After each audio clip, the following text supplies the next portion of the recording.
दुर्गा सप्तशती 10वां अध्याय। शुंभवध। महर्षि मेघा ने कहा, हे राजन, अपने प्यारे भाई को मरा हुआ तथा सेना को नष्ट हुई देखकर क्रोध में भरकर दैत्यराज शुंभ कहने लगा, दुष्ट दुर्गे, तू अहंकार से गर्व मत कर, क्योंकि तू दूसरों के बल पर लड़ रही है। देवी ने कहा, हे दुष्ट, देख, मैं तो अकेली ही हूँ। इस संसार में मेरे सिवा दूसरा कौन है? यह सब मेरी शक्तियाँ हैं।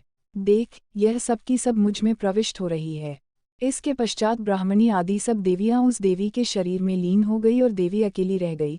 तब देवी ने कहा, मैं अपनी ऐश्वर्य शक्ति से अनेक रूपों में यहाँ उपस्थित हुई थी।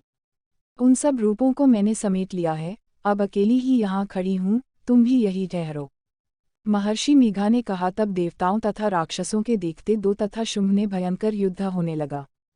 अंबिका देवी ने सैकड़ों अस्त्र शस्त्र छोड़े, उधर दैत्यराज ने भी भयंकर अस्त्रों का प्रहार आरंभ कर दिया। देवी के छोड़े हुए सैकड़ों अस्त्रों को दैत्य ने अपने अस्त्रों द्वारा काट डाला। इसी प्रकार शुंभ ने जो अस्त्र छोड़े उनको देवी ने अपनी भयंकर हुंकार के द्वारा ही काट डाला।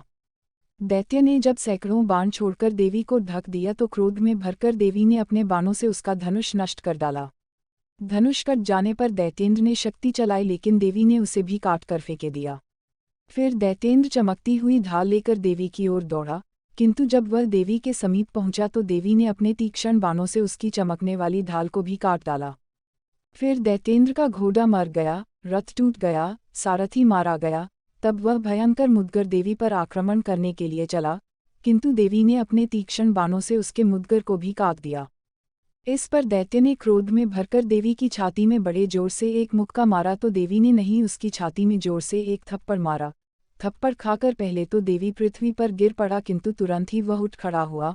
फिर वह देवी को पकड़कर आकाश की ओर उछला और वहां जाकर दोनों में युद्ध ऋषियों व देवताओं को आश्चर्य में डालने वाला था। देवी आकाश में दैत्य के साथ बहुत देर तक युद्ध करती रही, फिर देवी ने उसे आकाश में घुमाकर पृथ्वी पर गिरा दिया।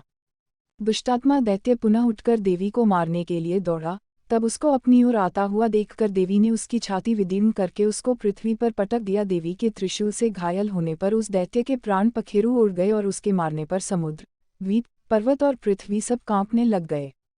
तदनंतर उस दुष्टात्मा के मरने से संपूर्ण जगत प्रसन्न व स्वस्थ हो गया तथा आकाश निर्मल हो गया। पहले जो उत्पात सूचक मेघ और उल्कापात होते थे वह सब शांत हो गए।